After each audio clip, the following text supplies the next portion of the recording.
ये हमारा एक रेफरेंस आर्क का मौजू चल रहा था, उसी का ये 4th वीडियो है कि आर्क को स्टेक आउट कैसे करते हैं। तो मैंने फर्जी से ये कुछ पॉइंट बनाए हैं, ये 2 पॉइंट हैं, इनके ये कोऑर्डिनेट दिए गए हैं। कोऑर्डिनेट के हिसाब से ये मैंने रेडियस निकाल लिया है और इसकी आर्क लेंथ जो है वो 18.51 है, ये रेडियस और ये इसकी आर्क लेंथ है।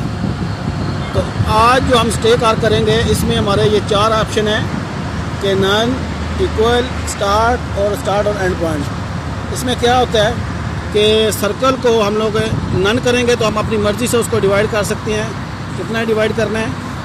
इक्वल में क्या होता है कि वो जितना भी आप डिवाइड करेंगे लाइन को, उसको वो बराबर हिस्सों में कर लेगा। और स्टार्ट और एंड में क्या होता है कि जो भी डिफरेंस रह जाता है वो उसको स्टार्ट में रख लेगा, बाकी सब इक्वल कर देगा। और चौथा ऑप्शन है स्टार्ट और एंड, कि जितना भी इक्वल नहीं एरिया होगा जो वो स्टार्ट वाले कर्व पॉइंट में लगा देगा और एंड वाले में। चलिए आप इसको आज इंस्ट्रूमेंट में देख लेते हैं ये इसको कैसे करना है।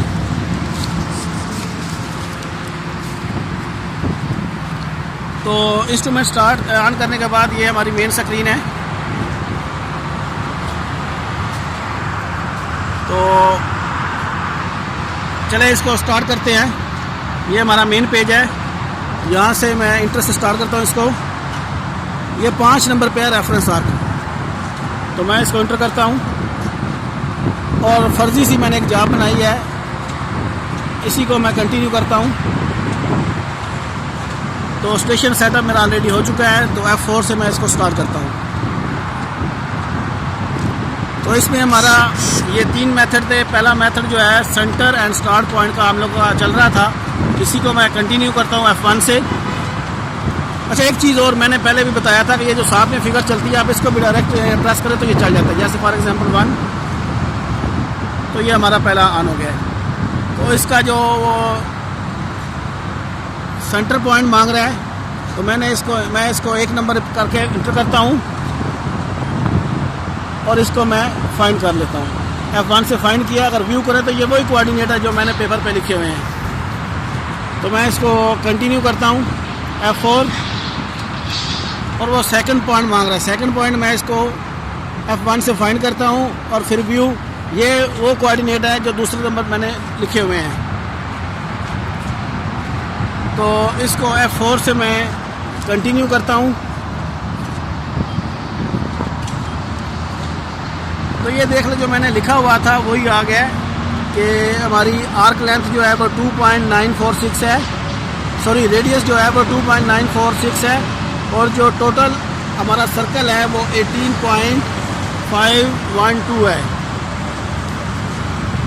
तो इसमें ये F4 के ऊपर स्टेक है, मैं F4 प्रेस करता हूँ और इसमें हमारा stake out point already okay हो गया। आज हमारा मौजू है स्टेक आर्क, तो मैं F2 से स्टेक आर्क करता हूँ।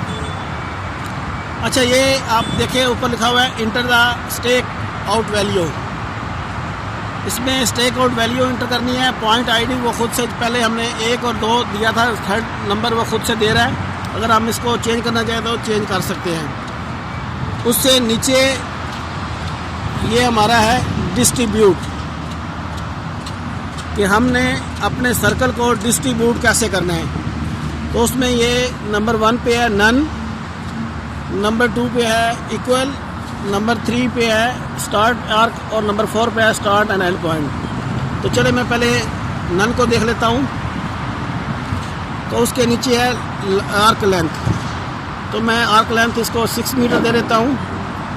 तो ये देखें लाइन पे भी जो आर्क लाइन मैंने पहले बताया था, ये लाइन एक्चुअली सर्कल ही होता है, तो ये भी उसने सेम 6 दे दी। अगर ऑफ साइड चाहिए तो हम इधर ऑफ साइड लगा देते हैं, अगर ऑफ साइड नहीं चाहिए तो ज़रूरत नहीं है इसकी।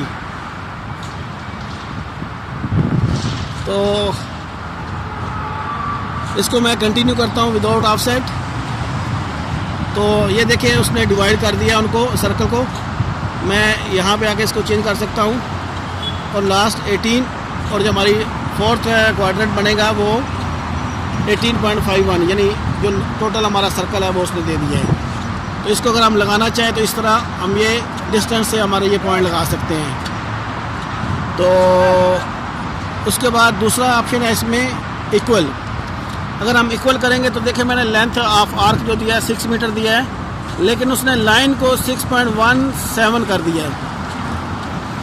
हालांकि मैंने लेंथ ऑफ आर्क तो 6 मीटर दिया है, लेकिन उसने क्या किया है कि अभी तमाम आर्क के जो मुझे रिक्वायर्ड थी वो 6 मीटर थी, तो उनको 6 मीटर तो इक्वल नहीं हो सकता, लिहाजा उसने सारे आर्क लेंथ को इक्वली डिवाइड करने के बाद उसका जो आर्क लाइन के यानी सर्कल के ऊपर जो लाइन बनती है वो 6.17 है, तो उसने इक्वली इसको डिवाइड कर दिया है। तो F4 से हम कंटिन्यू करके इस तरह हम लगा सकते हैं। मसलन ये पहला पॉइंट जो 6 पे आएगा, सेकंड पॉइंट और ये थर्ड पॉइंट, इनमें 3 सर्कल को 3 क्वाड्रेंट में इसने डिवाइड कर दिया है।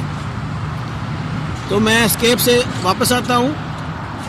तो ये हमारा तीसरा मेथड है स्टार्ट आर्क, यानी जहाँ से हमारा सर्कल स्टार्ट होगा उसने जितना भी उसमें टोटल सर्कल की लाइन आई थी उसको स्टार्ट में निकाल दिया है और बाकी वो इक्वली कर दिया। मसलन मैंने इसको 6 मीटर दिया था तो शुरू में उसने 6.51 कर दिया है, और इसके बाद इसको मैं अगर कंटिन्यू करके चेक करता हूँ तो आप देखें कि ये लाइन उसने 6.51, सेकंड 12.51 और थर्ड 18.51 जो हमारी टोटल सर्कल की लाइन है।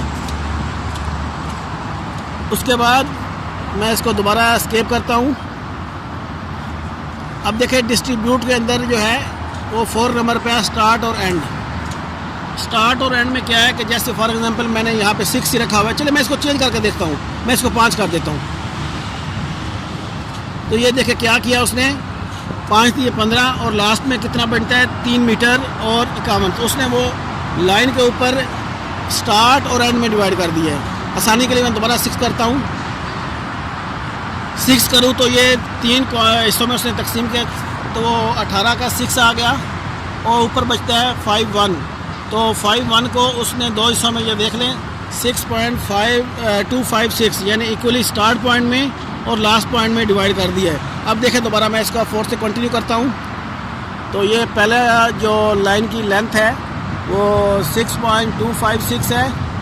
मैं नीचे आता हूँ, सेकंड पॉइंट 12.2 से 56 है, यानी सेकंड जो पॉइंट है वो उसने 6 के हिसाब से डिवाइड किया है। जो भी डिफरेंस आ रही थी वैल्यू उसने स्टार्ट में डाली है और ये लास्ट में डाल दी है। यानी ये देखिए 4 हिस्सों में डिवाइड किया उसने, पहले में 6.25 और सेकंड में वो देखे 12 हो गया सेम वैल्यू के साथ, थर्ड में देखे 18 हो गया सेम के साथ, और लास्ट में उसने जो बचा था वो इधर ये डाल दिया है। तो ये हमारा स्टेक आउट था स्टार्ट और एंड पॉइंट से। अगर मैं इसमें से एक आध अगर लगा के देखूं तो मैं लगाता हूं, फॉर एग्जांपल मैं नन इक्वली कराता हूं इसको, तो नन करके मैं इसकी 6 लाइन देता हूं, कंटिन्यू करता हूं। तो मैं इसको नन प्रिज्म से एक आध पॉइंट चेक कर लेता हूं।